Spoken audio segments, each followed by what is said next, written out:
Hello everybody, and in today's video I'll teach you guys how to buy and redeem your Uber gift card. So to buy a Uber gift card, go to amazon.com and then on the search bar type for Uber gift card email. So it's gonna send our Uber card on email. Via email, you're not gonna receive a physical one, but if you want a physical one, you can order it as well. So choose the amount over here. You can even add a custom amount and write the email to where you want to send this card. Now enter your name and you can customize the message, but I don't want to customize it right now, so let's leave that and enter the quantity over here. I'm gonna buy one and enter the delivery date when you want this card to be delivered in email.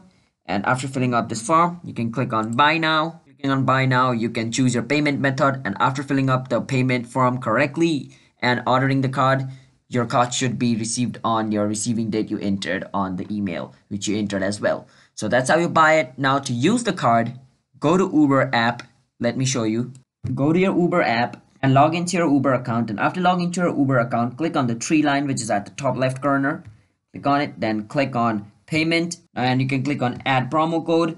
Now enter the code which you received from the gift card, and after entering the correct code, you can click on add, and if the code is correct, then you should be able to redeem your Uber gift card. So that's pretty much it. So if you guys found this video helpful, then be sure to like and subscribe with notification on, and comment down below what type of video we should do next. And I'll be signing out. Have a nice day everybody. Peace out.